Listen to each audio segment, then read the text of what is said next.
Don't cry for me, Argentina. The truth is I never left you. All through my wild days, my mad existence, I kept my promise. Don't keep your distance.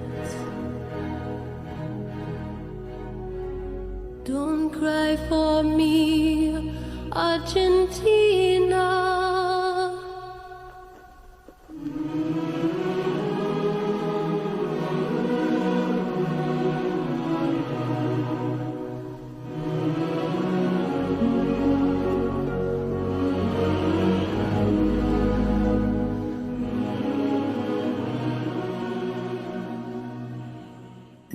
Muchas gracias, Juan José Sebrelli, por recibir Hablemos de Otra Cosa en tu casa. Bueno, ¿cómo estás? Ya otras veces nos hemos encontrado. Exactamente. Sí. ¿Cómo estás con tus 91 años y de post-COVID, post-2 COVID? Claro, hay gente que no sabe que existe otro, que se llama el post-COVID, sí, que tiene sus peculiaridades. Por ejemplo, la niebla mental, un desgano permanente. Bueno, ¿y vos estás con esos síntomas? Yo estoy con esos síntomas, sí. Lo cual no me permite hablar, razonar y hasta escribir libros. Ahora en agosto sale mi próximo libro. Bueno, pero es un misterio. El post-COVID es un misterio. Claro, porque vos tuviste no una, sino dos veces COVID. Dos veces COVID. ¿Tuviste internación? Tuve internación y tuve todas las vacunas habidas y por haber, algunas malas, productos de la política argentina, pero bueno. Bueno, ahí veníamos de la apertura con algunas imágenes de Evita, de Madonna, de la ópera de rock, de la película, porque bueno, se van a cumplir 70 años y vamos a hablar durante esta hora sobre ese fenómeno, ¿no? Pero antes quería un poco hablar de la actualidad, ¿no? ¿Cómo estás viendo las cosas? A un año y medio todavía que faltan las elecciones, un cisma muy profundo, fuerte, ya no disimulado en la cúpula del poder, ¿no? El presidente y la vicepresidenta. Además, dentro de un contexto en que toda Europa occidental está en crisis. Eso no hay que negarlo. El mundo está en crisis. Yo veo siempre los noticiosos europeos y veo que todo está en crisis. Multitudes en la calle protestando, ciudades, lugares que se queman, que se están quemando. Todo se da junto. Claro. Se da junto el problema del cambio climático. Sí. La guerra. La crisis energética. La crisis energética. Todo se da junto. En nuestro país peor, porque ya estaba antes y está en peores condiciones para recibir esta crisis. Es decir, que vivimos en un apocalipsis. ¿Y vos seguís siendo optimista? ¿Sos pesimista? No.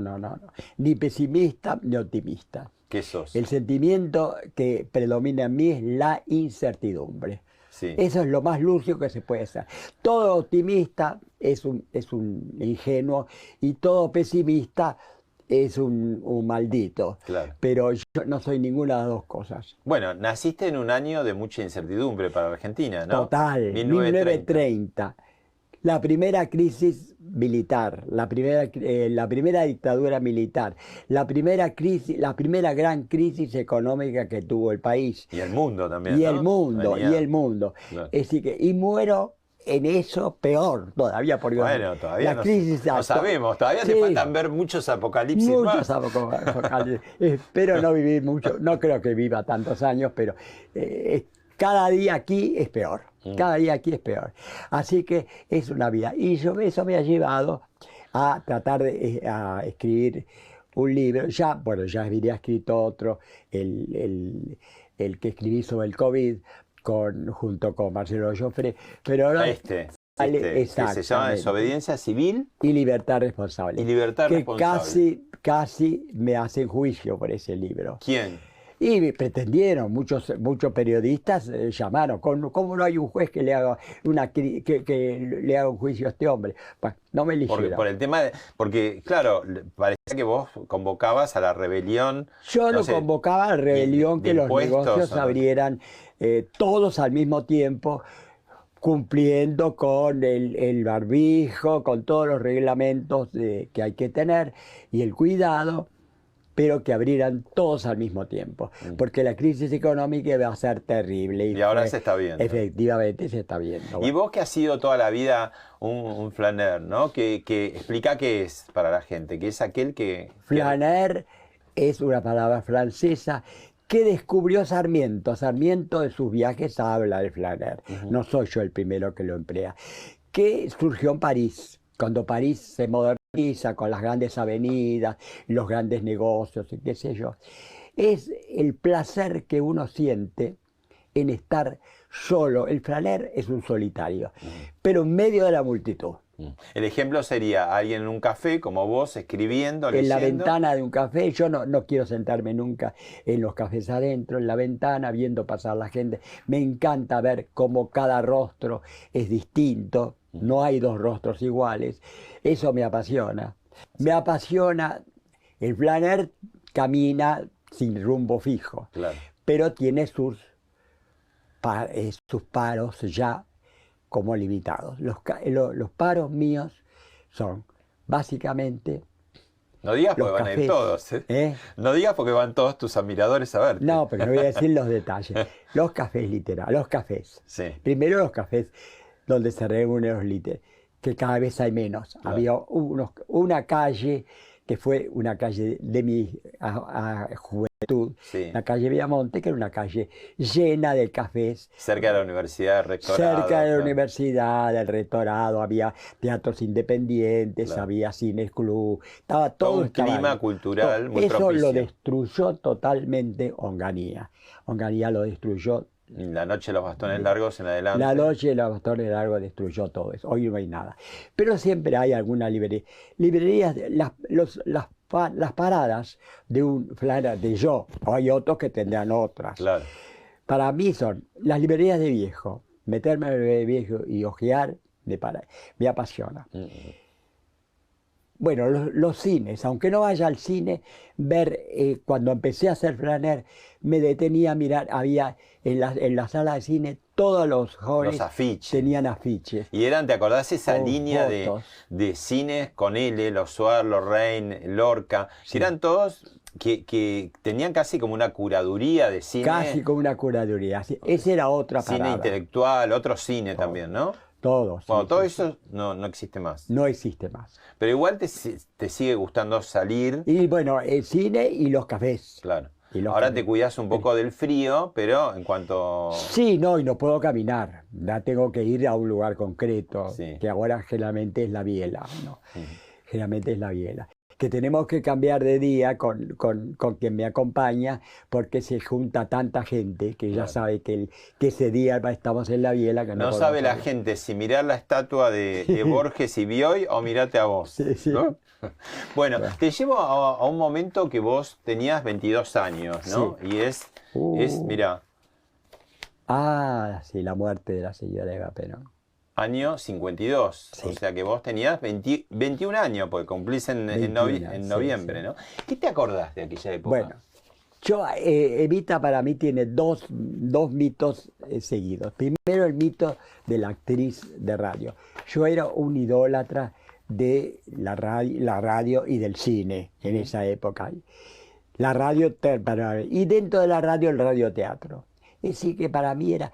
Pero a Evita yo no la veía porque era una actriz tan secundaria. Trabajaba en radios.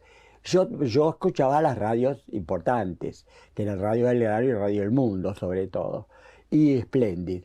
Ella trabajaba en Radio Argentina, que era una radio clase B, totalmente clase B, y en horarios clase B, las 2 de la tarde. Es decir, que yo no sabía que existía Evita hasta que surge el problema con Perón y demás. Pero el problema, Melanzi- ¿cuál sería? ¿Que se conocieron? ¿Qué? ¿Por qué decir la No, palabra que la problema? empecé a escuchar. La empecé a escuchar. Empezaste a escuchar cuando ella pasa a ser primera dama. Pasa a ser, no, la pareja de Perón primero. Cuando pasa a ser primera actriz, Jean Kelevich la llama y es primera actriz en Radio Belgrano. Y que hace de personalidades femeninas. Femeninas, sí, exacto. Sí. Y la escuché el último día, eso lo cuento muy seguido. La escuché el último día que estuvo por radio, que se interrumpió porque ella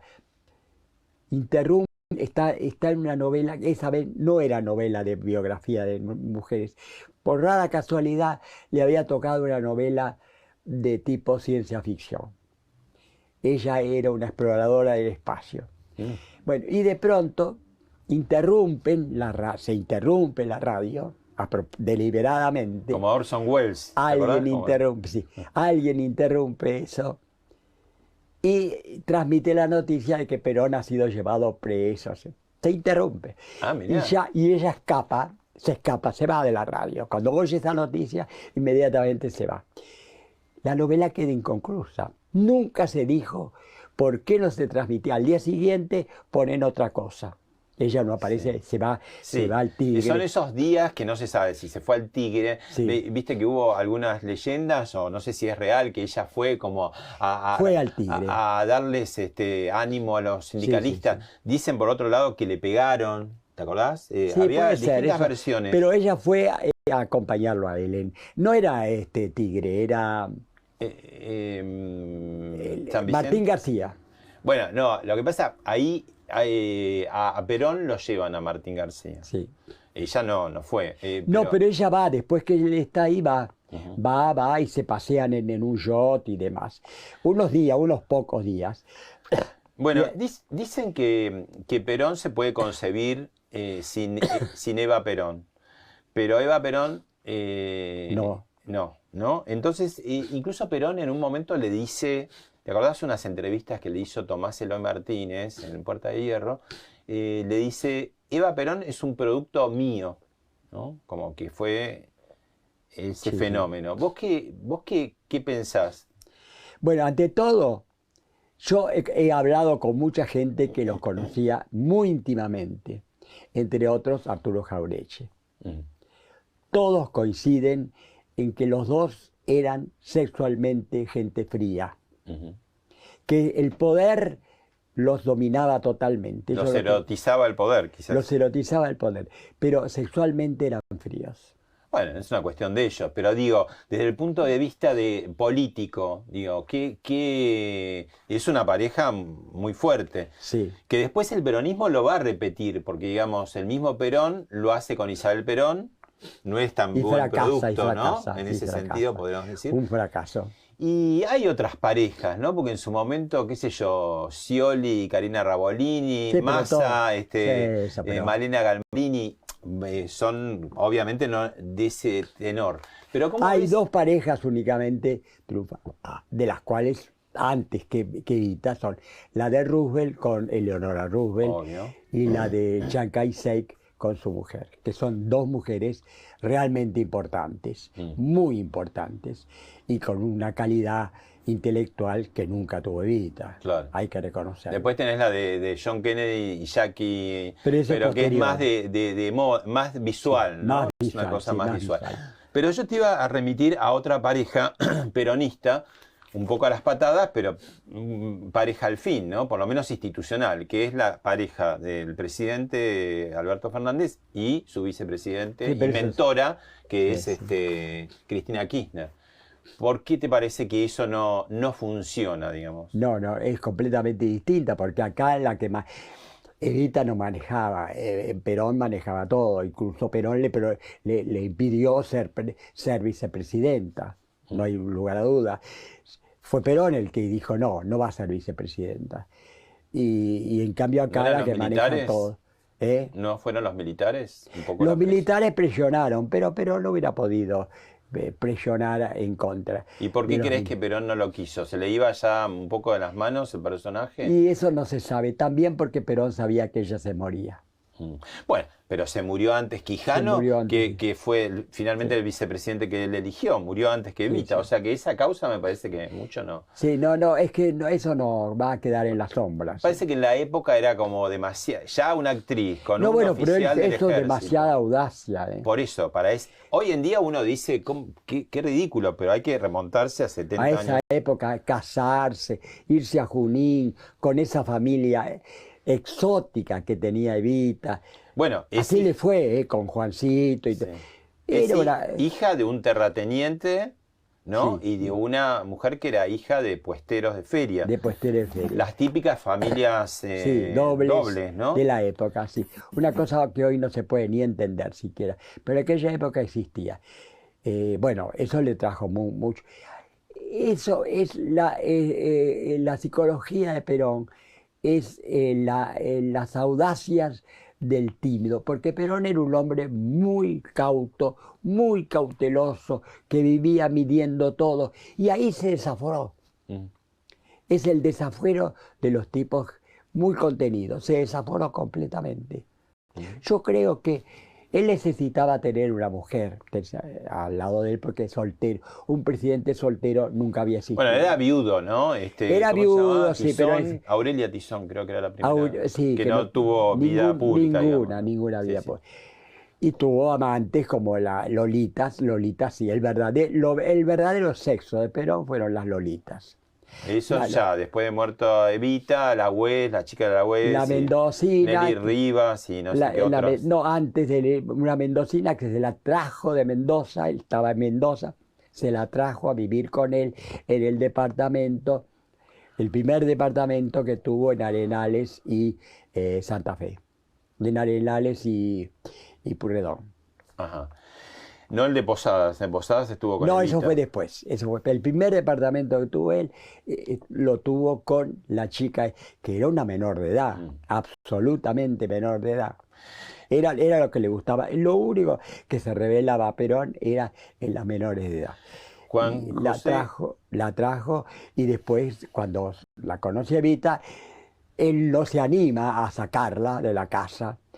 Y Evita No te la preocupes, voy yo. Fue, Le sacó. le hizo la valija, le dio unos cuantos pesos y se Eso la está sacó. en la ópera Evita, ese episodio está. Sí, está. Te invito a ver un primer video que tiene que ver con un momento muy clave justamente de la vida de Evita. Ah, sí, bueno. Yo les pido a los compañeros de la Confederación General del Trabajo, a los descansados aquí presentes y que me escuchan, que ante esta decisión en que yo tenía tomada otra posición y que yo voy a hacer al final lo que diga el pueblo, que el...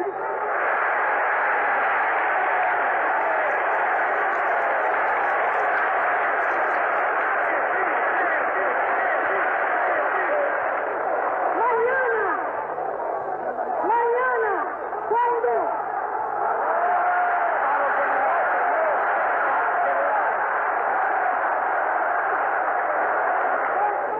Yo les pido a ustedes, como amigas, como compañeras, que se desconcentren, que...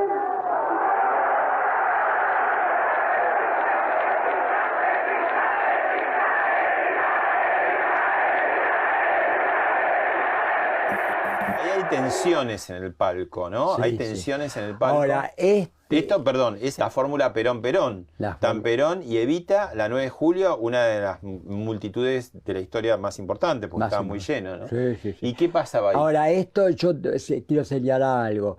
Este discurso es muy conmovedor. A mí mismo me conmueve. Por el diálogo que Pero- hay con la gente también, ¿no? Que le dice que no, que decide ahí. Sí. Y los últimos, en general, los últimos discursos son muy conmovedores. Contrastan totalmente con los anteriores. Evita no solamente era mala actriz, sino era mala oradora. Escuchen discos de las primeras veces intervenciones que hace ella. Aparte de que no dice nada, dice, repite, eslogan, pero eso no importa. Pero lo dice mal, lo leo, lo dice mal. Era tan mala actriz que ni siquiera era buena oradora. Pero tiene Es decir, algunos que discursos muy fogosos, ¿no? fogosos, pero malos. Empezó a estar bien. La enfermedad la mejoró a ella. Cuando ella vio que se le iba la vida, empezó porque fue auténtica. Estos discursos son auténticos. ¿Cambiaste a lo largo de tu vida la percepción sobre Evita? Totalmente, Mm, totalmente. La primera vez que hablé de Evita fue en Contorno. claro. Un artículo que se llama Aventura y Revolución Peronista, que me causó la expulsión de Contorno. ¿Por ¿Lo qué? sabías eso? No sabía. En Contorno yo era una figura liminar de Contorno. En la primera hoja del primer número lo escribí yo. Y que se fue reconocido como el manifiesto de Contorno, lo hice yo. Y se hizo una reunión después, pocos días antes de la caída de Perón. Se hizo una reunión de la gente de Contorno, que éramos 4 o 5, ¿no? Los dos hermanos Viñas, y Roginer, y Gitric y algún otro. Y nosotros era el periodo nefasto de mi vida que yo había inventado el marxismo, existencialismo, peronismo. Ah, hiciste una combinación Un formidable. Formidable, bueno. ¿Y tenías muchos adeptos? 2. ¿Quién? Carlos Correas y Oscar Bazota. Ah, Con Oscar Bazota ahora hacemos una película que va a salir en agosto, una película, ¿cómo se llama? ¿programa? No, un programa de televisión, pero ¿cómo se llama cuando se hace? Él está en... ¿Documental? Un documental. Él es de Matamoros, está en Madrid, yo estoy en Buenos Aires. Claro. Que somos los únicos. Ah, y haces el precursores. libro, esas conversaciones con Es Matamoros. con Matamoros. Que somos los creadores, además de esta locura del marxismo existencialista, peronista, que éramos los 3. Sí. Famosos en las 4 calles, las 4 cuadras de la calle. Sí. Era Porque fácil, era muy fácil. Era fácil las asambleas porque se reunían ustedes 3 y listo, decidían todo. ¿Estaban de acuerdo por lo menos o no? ¿O Sí, disentían también? muy poco tiempo. Ah. Y aparte que nos hicimos famosos en las 4 cuadras de la calle Bemonte. Sí. 4 cuadras donde estaban todos los cafés y todo el mundo se reunía. Sí. Ahora, pará. Era una locura. Vos tenés este libro. Sí. Pero este libro vos renegás un poco de este libro. Sí. Porque yo lo que veo es que, bueno, vos sos un autor muy, muy prolífico. Sí. ¿Cuántos libros tenés? No ¿Te me acordás? acuerdo, yo nunca cuento. Un mucho, montón. sí. Pero uno cuando ve las solapas, qué sé yo, toda la obra, no aparece el de Eva Perón, aventurera pero, o militante. Es muy porque- interesante el libro. Sí, pero pero yo- pertenece a la época esta existencialista, Sí, marxista, totalmente. Pero yo después escribí otro libro, que ese sí lo reivindico, donde hablo sobre Evita. el de los ídolos. Claro. Que está Maradona, Gardel, Evita Evita y Che Guevara. y el Che Guevara. ¿Cuál es la relación que ves? Porque, digamos, el Che Guevara... los Son dos- muy distintos los Sí. 4, muy distintos. A ver, pero no, yendo a Che y a Evita, ¿no? Hay algunos denominadores comunes que son, mueren jóvenes en la Sí. plenitud de su poder, ¿no? Gardel también Gardel también muere joven, ¿no? Ahí es como uno de los requisitos para que el ídolo Sí. el mito, funcione. Después el Che se convierte en remera, porque digamos Sí. todos los chicos de todas las épocas Sí, lo sí. tienen. Y Evita, hasta que no llega la ópera rock, no tiene ese balcón internacional. No, pero después lo tiene y desplaza incluso a Perón, porque Perón no es un mito hoy. No. En cambio, Evita Evita suena en cualquier lado. fue una película, fue una obra de teatro, fue una moda, que en realidad era Christian Dior, pero pasaba por ser la moda Evita. Evita tuvo una posteridad mucho más fuerte que la de Perón. Cuando, digamos, este libro, de alguna manera, vos la reivindicás, me parece que hay como una fascinación de la figura. Bueno, lo escribiste en el año 66. Sí, la fascinación viene de otra pasión mía, que fue la pasión de la radio y de Claro. las estrellas. ¿Cuándo empezás a ser crítico de Evita? ¿Cuándo empezás a verla de una manera más crítica? El libro es donde critico por primera vez, es el libro El peronismo, ¿cómo era? La imaginación. No. Antes que ese, bueno, ya me voy a acordar, me voy a acordar. Tengo esas nubes. Sí. Lagunas le llamamos. Lagunas. Sí. Pero no importa. ¿Y qué empezaste a verle? Cuando empecé a estudiar, yo no sabía mucho de política. Yo leía básicamente literatura. Claro, sí. Y Evita era un personaje literario. Para mí era un personaje de la literatura. Fantástico en su vida y en su posterior, la prostituta muerte, que ¿no? se convierte en reina. Era una cosa única. Su cadáver andante. Era una cosa única. Claro, claro. Si yo hubiera sido novelista, hubiera escrito una novela, pero bueno, no era. Y escribí eso. Y ya cuando empecé a estudiar política en forma y a meterme a fondo en política, ya renuncié. Ahora, viste que ella de pronto cuando llega a primera dama es muy joven, ¿no? Muere a los 33, sí. Pero es primera dama a los 26. Sí. Y como había una tradición de las primeras damas, ella va a la sociedad de las damas de beneficencia y dice, bueno, me hago cargo, soy la presidenta. Y le dicen, no porque sos muy joven. Entonces dice, bueno, lo resuelvo porque la pongo a mi madre, ¿no? Y la cerraron a la sociedad de beneficencia. Bueno, esas cosas que tenía Evita de esa cosa desclasada, ¿no? De ser hija digamos, de hija natural, pero también con reflejos muy, muy fuertes, ¿no? Ahora, la Fundación Eva Perón, en definitiva, es de beneficencia. Sí, cerró la sociedad de beneficencia y puso la Fundación Eva Perón. La Fundación Eva Perón no tiene nada que ver con la reivindicación de la mujer. Evita era antifeminista total. Hay un capítulo, no soy yo el que lo dice, La razón de mi vida, lean el capítulo dedicado a la mujer, y es un capítulo contra el feminismo. Dice, yo no soy feminista, yo no soy ni vieja ni solterona para ser feminista. Eso dice, la ridiculiza a las feministas. Igual, bueno, era esa época. Hoy ya no, las feministas. Era esa época, pero hay que decir que en esa época ya estaba Simone de Beauvoir, que era... Ya estaba Simone de Beauvoir, ¿no? y tantas... Y acá la Alicia Moró de Justo. Que eran feministas de Feministas verdad. auténticas. Claro. No.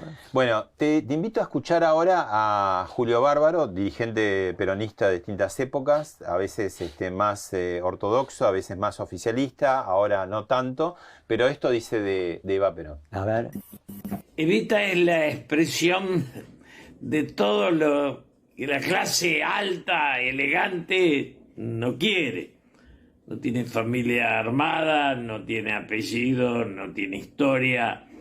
Digamos, es como la expresión de los caídos, de los marginales. Y en ese sentido contiene, expresa a los humildes. A mí me asombró cuando entré al peronismo que el 26 de julio, que era ponían una foto y unas velas. Y ese asombro terminó cuando un morocho me dijo, después de Perón y Evita, nunca más tuve que bajar la vista frente al patrón y al policía.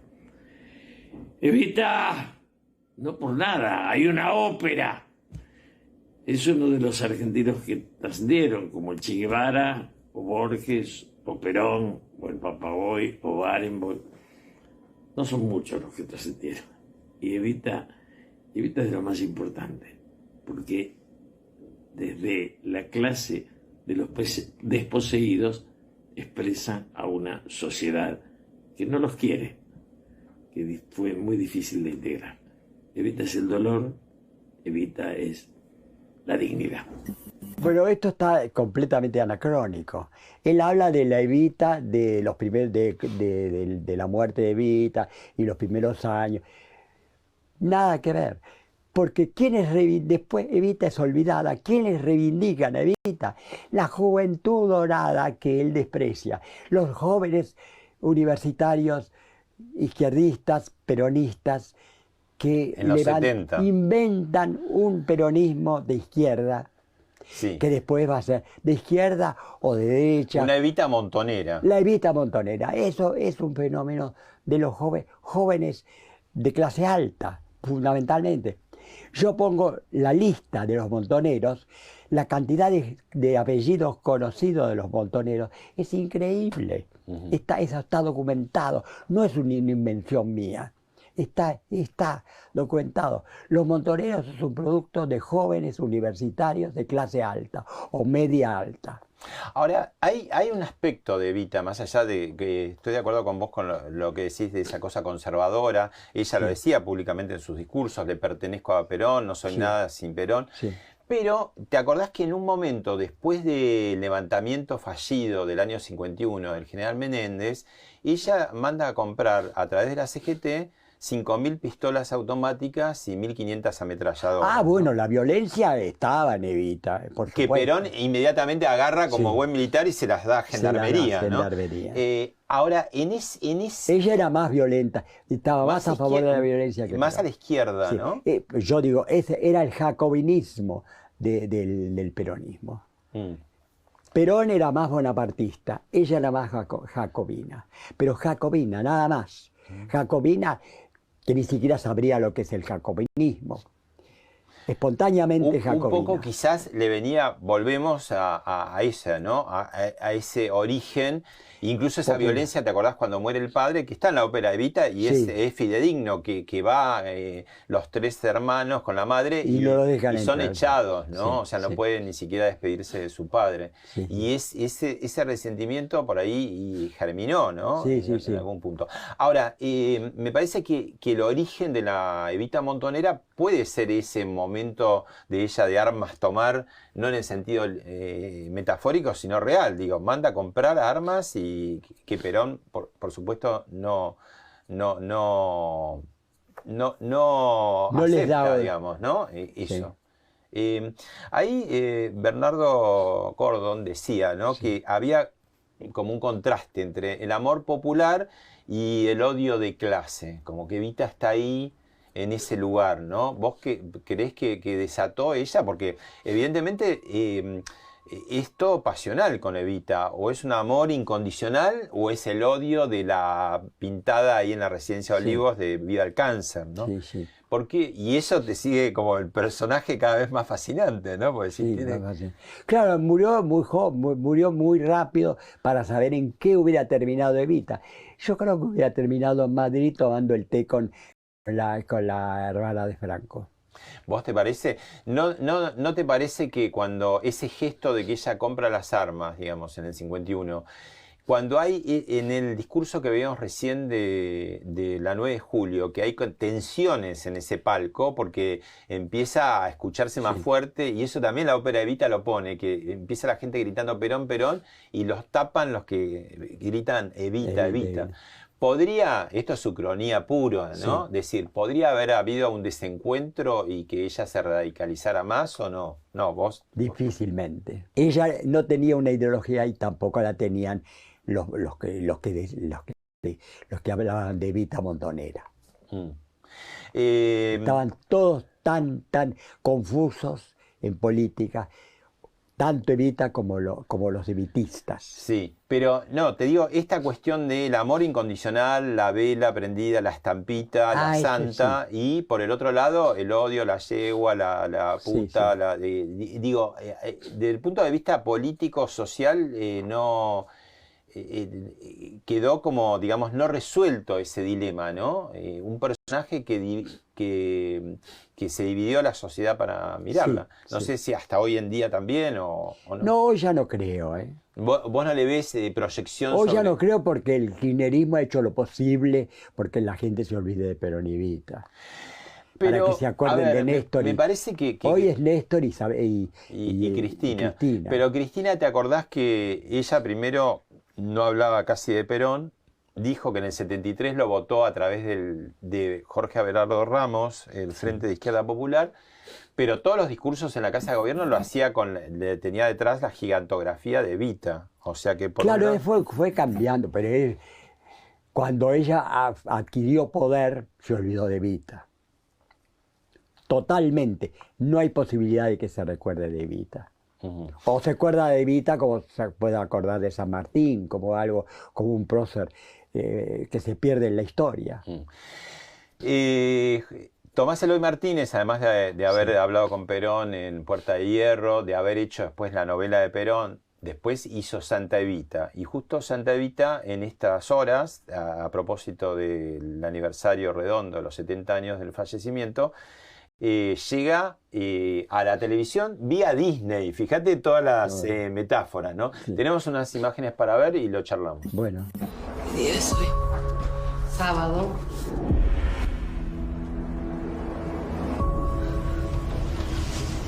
No llores. No estés triste. Yo ya me voy. Van a venir a prepararla. Por favor, esperen afuera. Tú no puedes seguir adelante. Yo también con le esta hice una barbaridad. promesa a su hija y voy a cumplirla. A usted Dios lo va a castigar. El cadáver de Eva Perón es ya absoluta y definitivamente incorruptible. La convirtieron en una momia. No hay un solo cuerpo. Perdóname. Son 4. ¿Usted estuvo acá cuando trajeron el cuerpo de Eva Perón? Los cuerpos serán enterrados esta misma noche. Llegó la hora de que yo hable y le cuente la verdad. ¿Vos sabés a dónde se la llevaron después de la CGT? ¿Qué mierda sos? ¡Hablá! Soy periodista. Dígame, coronel, ¿es esa la verdadera? ¿O es esa? ¿O esta otra? ¿Cuál es ella? Está pasando algo muy importante. Y nosotros somos parte.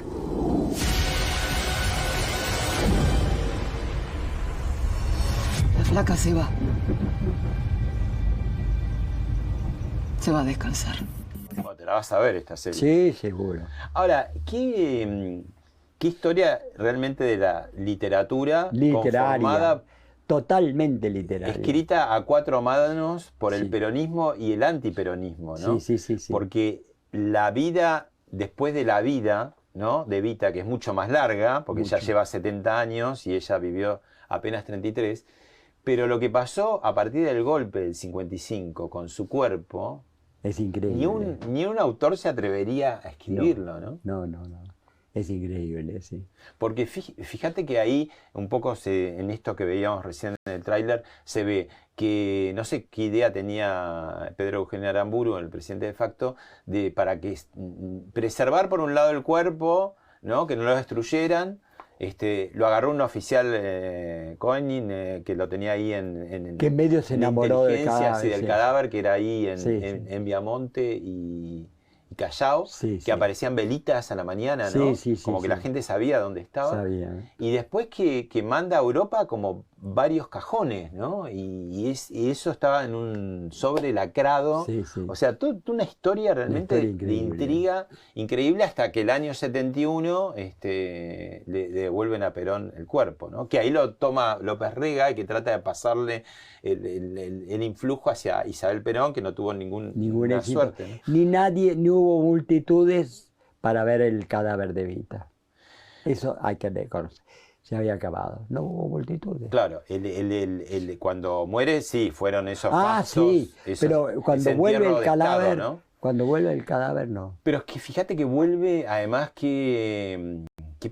todas son paradojas una detrás de otra, ¿no? Porque cuando vuelve es el año 74, que gobierna el país por primera vez una mujer, que es Isabel Perón, y hay una foto, no sé si vos te acordás, que, bueno, como vos decís, no había pueblo cuando llegó a Aeroparque, Sí. pero después el auto que lleva, el auto fúnebre que lleva el cajón, a los costados van escoltas con ametralladoras. Con ametrallada, no me acordaba de eso. Era muy de esa época, Sí. que era una época, viste, de violencia violencia total, y de sí. muertos todos los días, ¿no? Sí. Y después va a parar a la residencia Olivos, donde estaba el cuerpo de Perón, y cuando llega el golpe de Estado del 76, el cuerpo de Perón va a Chacarita, que digamos va a tener después el corte de manos del Sí, año hasta 88, eso, en la sí. época de Alfonsín, y el de Evita va a la Recoleta, o sea, al cementerio de la clase que Fami- ella y no dice quería, familia ¿no? Duarte, no dice Evita, dice familia Duarte. Sí. Y ahí está enterrada la vieja, y no sé, de los hermanos todos, Y seguro. ella está debajo de Y un ella está blindado debajo de- total para que no blindado suceda. total, sí. Y el cuerpo de Perón se fue de Chacarita a San Vicente, donde él vivía. Que también causó un revuelo bárbaro, la marcha de donde estaba hasta San Vicente, De hubo tiros y de tiroteos cosas, y ¿no? demás, sí, sí. ¿Por qué sucede eso, Juan José? Digo, en El desorden total del pueblo argentino y del peronismo en especial. Ujú. Y Pero- la violencia, en una época, es muy violento, la sociedad argentina es muy violenta, lo ha sido siempre. Pero digamos, hay otros partidos, otras ideologías que tramitan sus diferencias, no sé, apasionadamente, pero en el peronismo, yo no Sí. sé si es un conglomerado de mucha gente que no es tan parecida en definitiva, y entonces por eso se agarra a veces como ha Sí, sí, sucedido, sí. ¿no? ¿Vos qué pensás? No, el peronismo es muy peculiar al respecto, pero representa bastante bien a un sector muy grande de la sociedad argentina que es absolutamente violenta. No nos olvidemos del siglo XIX, no existía Perón ni Evita y fue un siglo absolutamente sangriento y ya hay que leer la historia. Sí, un poco, Violencias. un poco de guerras civiles. Rosas fue el primer totalitario de la historia. Ujú. En Europa no existían.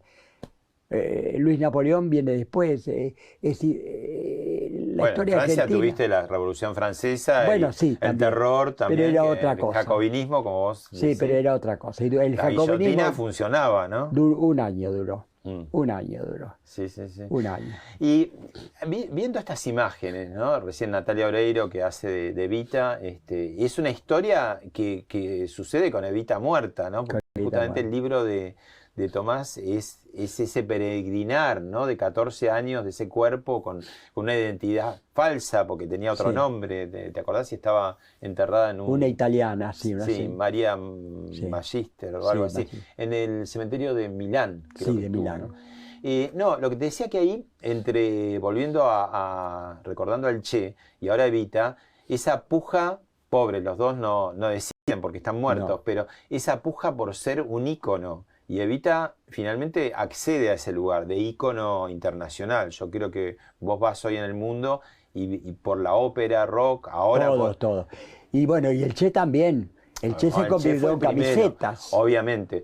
Pero digo, ahora, después de la ópera rock, esta serie que distribuye un holding tan fuerte del mundo del espectáculo internacional como Disney, imagínate, incluso en las calles, viste, hay unas gigantografías del cuerpo de ella, que es Natalia Oreiro, ¿no? En estos días, ¿no? Nata. Y que la estrenan justo el 26, que es el día del aniversario de Evita, ¿no? Yo te preguntaba al principio ¿qué te acordás vos de aquel día? Si te acordás que muchos estaban en el cine y justamente cortaban el cine para decir... Yo estaba en un sábado y yo estaba con dos amigos en un café. Típico. Nos echaron. Se cierra. ¿Qué? ¿Se cierra el Sí, café? se cierra el café, se tienen que retirarse. ¿Y te enteraste ahí de que Ahí se me había muerto? enteré que se había fallecido. En un café, bien típico, Sí. de un flaner. Sarmiento dice un poco en el Facundo que un caudillo refleja necesidades de la nación o pulsiones de la nación, ¿no? ¿Vos creés que el peronismo, Perón, Evita refleja cosas de la sociedad o cosas insatisfechas o cosas pendientes? Sí, la refleja y la refleja mal. Mm. Y la refleja para peor. Yo creo que la sociedad argentina, que tenía muchas falencias, fue peor, hubiera sido mejor sin la aparición del peronismo. ¿Y por qué crees que aparece el peronismo? Los fenómenos históricos, el cisne negro, así en toda la historia aparece. ¿Por qué aparece? ¿Por qué aparece Napoleón, que era un desconocido? ¿Por qué aparece? Pero ¿Por qué aparece Hitler, que era un fracasado total? Bueno. Mussolini, que era de lo último. Pero por eso, cuando ¿no te parece que la historia a veces se vale de algunos personajes para producir cambios? son circunstancias que se dan, o a veces y no se, o otras veces no se dan. Si uno lee la historia se da cuenta que hay montones de personajes marginales, totales, que no tenían que haber llegado nunca a nada y que se convierten en amos del mundo. Claro. No es Perón, es Mussolini, Hitler, típicos. José María Sanguinetti, el ex presidente, 2 veces presidente de Uruguay. Gran presidente, sí. Y el único presidente que ha escrito libros que uno puede leer. Y además de los pocos políticos importantes que interesados en la cultura, y de Sí, verdad. interesados en la cultura. Porque está este fenómeno también, que en general los políticos en el siglo XIX, de San Martín a Sarmiento a Mitre, eran intelectuales, y los políticos del siglo XX, y no digamos del XXI, nada. Sanguinetti estaba haciendo su campaña a presidente, la interrumpe, yo fui a Montevideo a presentar el libro, y Sanguinetti interrumpe su campaña y viene a la mesa donde estaba yo presentando mi libro y habla sobre el libro. ¿Qué presidente argentino va a hacer eso? Nadie. Nadie. Hablabas de los discursos de Evita y tenemos otro para ver y escuchar. Tenía que venir y he venido para darle las gracias a Perón, a la Confederación General del Trabajo, a los descamisados y a mi pueblo. A Perón, que ha querido honrarme con la más alta distinción que pueda otorgarse a un peronista. Y por lo que acaba de decir esta tarde, que yo no terminaré ni entregándole en vida de pagarle para agradecerle lo bueno que siempre fue y es conmigo. Nada lo que tengo, nada lo que soy, ni nada lo que pienso es mío, dijo Perón. Yo no le diré la mentira acostumbrada. Yo no le diré que no la merezco. Sí, la merezco, mi general. La merezco por una sola cosa, que vale más que todo el oro del mundo. La merezco porque todo lo hice por amor a este pueblo. Yo no valgo por lo que hice. Yo no valgo por lo que he renunciado.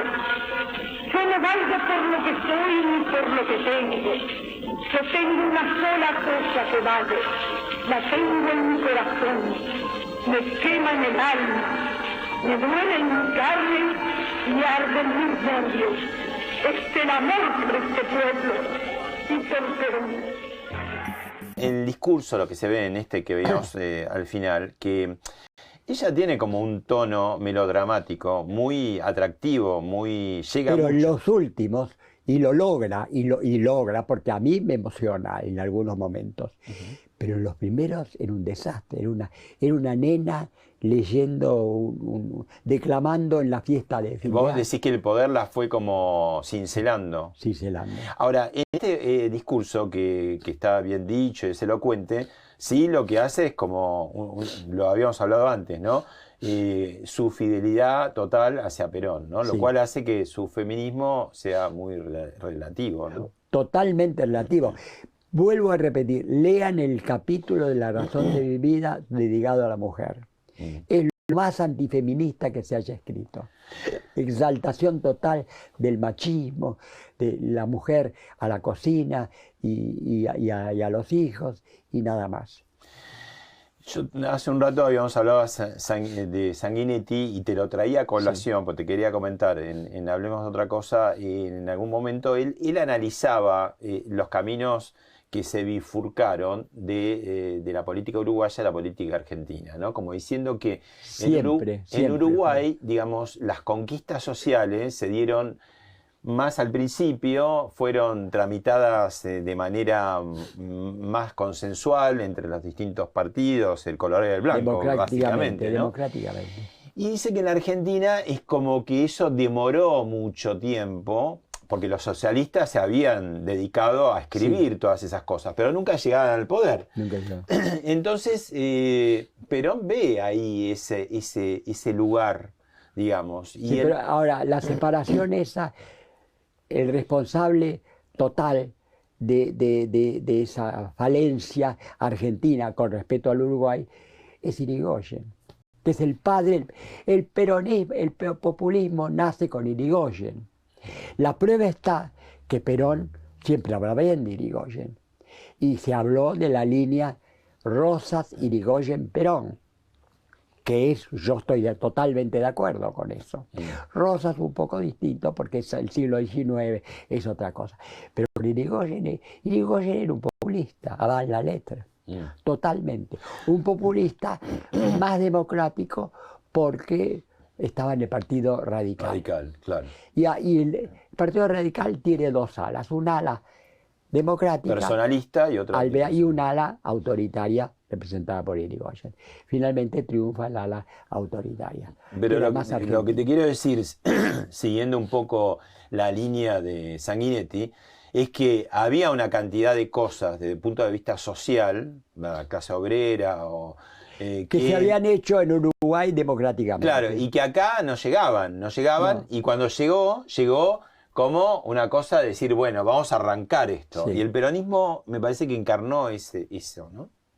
Sí, es las mejoras sociales que en el Uruguay se hicieron democráticamente, porque Valle Ordóñez, que fue presidente al mismo tiempo que Irigoyen, y fueron lo totalmente distintos. Valle Ordóñez fue un demócrata avanzadísimo para la época, que impuso, que puso freno a la iglesia, impuso una cantidad de medidas laicas, que Irigoyen fue todo lo contrario. Irigoyen era, a pesar de que en su vida era un hombre bastante ajeno a la iglesia, en su vida privada, pero políticamente apoyó a la iglesia, hizo entrar a la iglesia. Irigoyen es fundamental. Hay que ir, la novela es el libro de Manuel Gálvez, que es una apología de Irigoyen. Y él también hizo el de Rosas. El de Rosas. Sí. Pero él dice directamente, Irigoyen era fascista. Está escrito en la época del fascismo. Yo estoy de acuerdo completamente con eso. Era un fascista que no sabía que lo era. Ahora, ¿cómo, hagamos un ejercicio de ucronía, ¿no? ¿Cómo podría haber tramitado la Argentina, digamos, el tema de las conquistas sociales o de una sociedad más igualitaria, que finalmente lo fue, ¿no? Porque después del peronismo en los años 60 hay una clase media robusta, ¿no? Pero la clase media es robusta antes del peronismo, en la década infame.